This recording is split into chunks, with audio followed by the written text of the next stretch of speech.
Let us sum up what we have reached so far. In the case of stones and trees and things of that sort, what we call the laws of nature may not be anything except a way of speaking.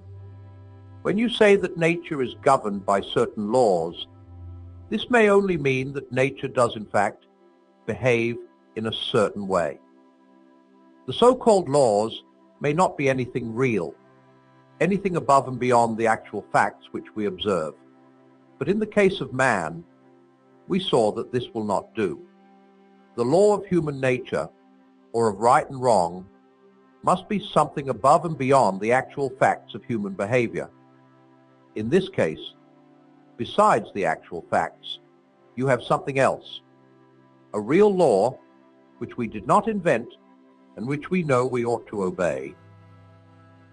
I now want to consider what this tells us about the universe we live in. Ever since men were able to think, they have been wondering what this universe really is and how it came to be there.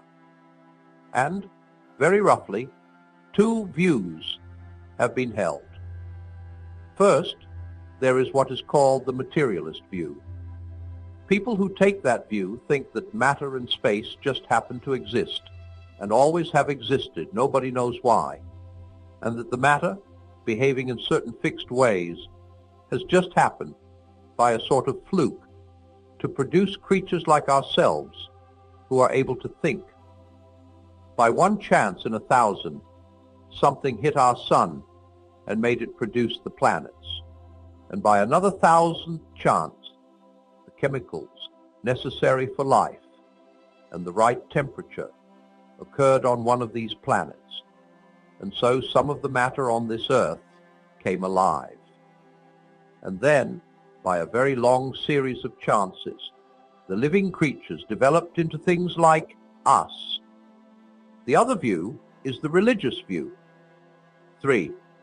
According to it, what is behind the universe is more like a mind than it is like anything else we know.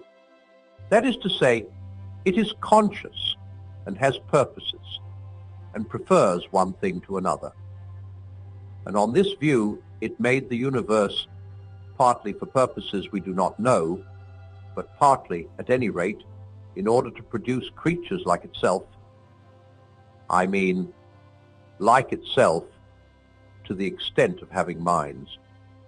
Please do not think that one of these views was held a long time ago, and that the other has gradually taken its place. Wherever there have been thinking men, both views turn up. And note this too, you cannot find out which view is the right one by science in the ordinary sense. Science works by experiments. It watches how things behave.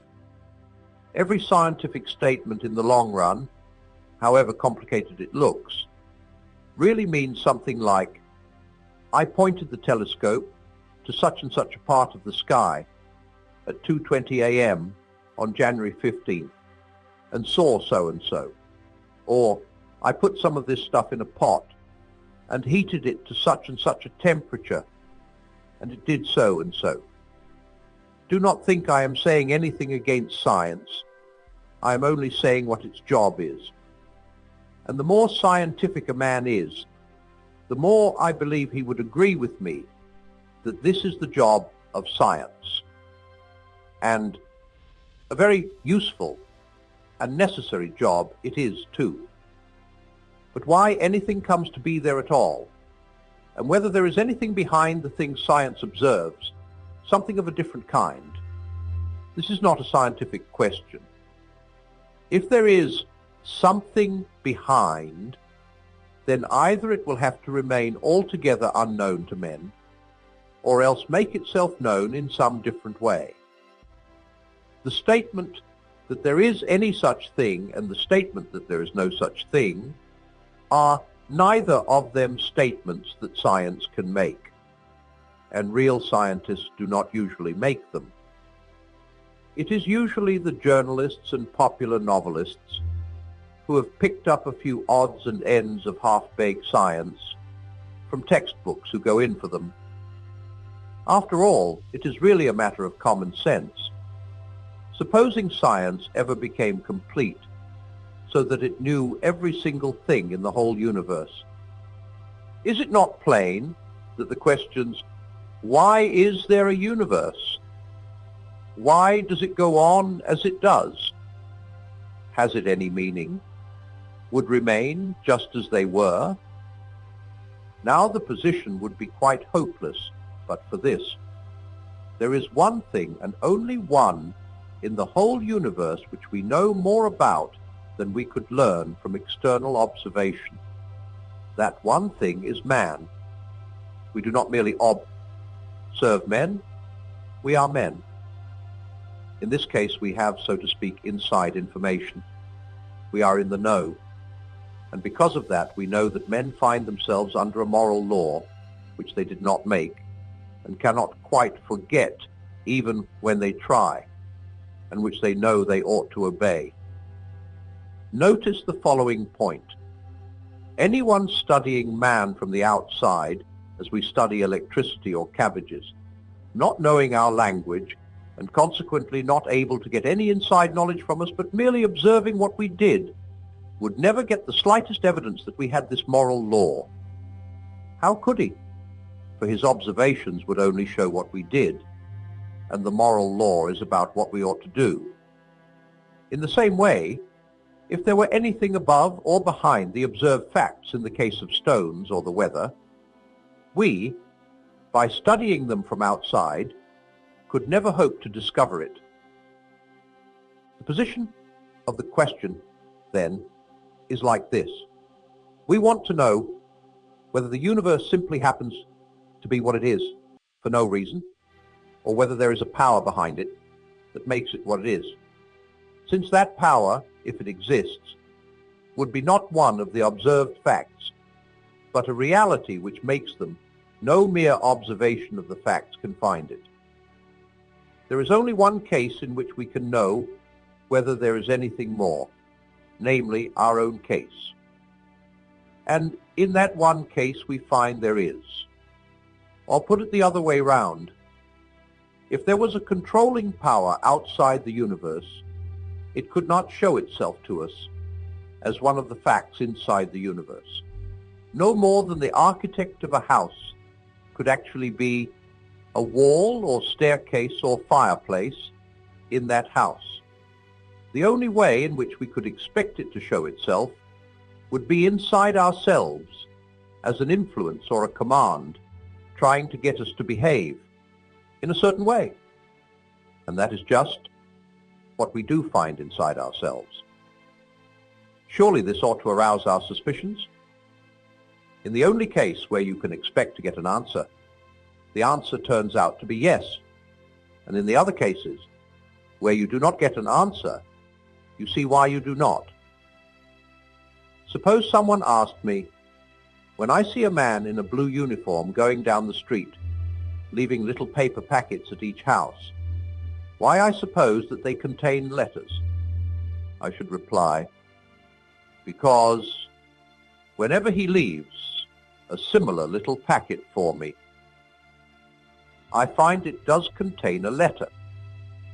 And if he then objected, but you've never seen all these letters which you think the other people are getting, I should say, of course not, and I shouldn't expect to, because they're not addressed to me.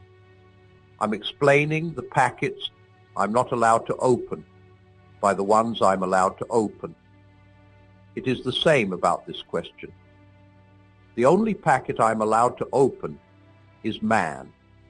When I do, especially when I open that particular man called myself, I find that I do not exist on my own, that I am under a law, that somebody or something wants me to behave in a certain way.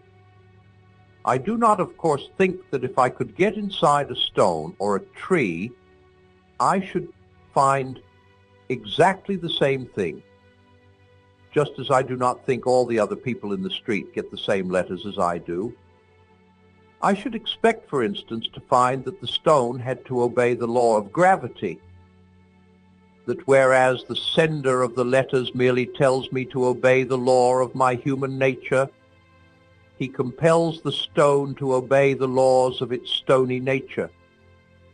But I should expect to find that there was, so to speak, a sender of letters in both cases, a power behind the facts, a director, a guide.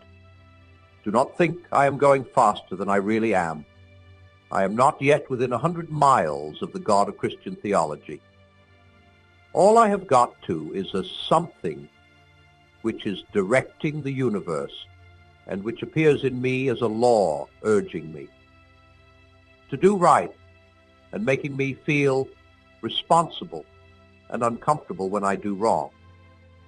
I think we have to assume it is more like a mind than it is like anything else we know, because after all, the only other thing we know is matter, and you can hardly imagine a bit of matter giving instructions.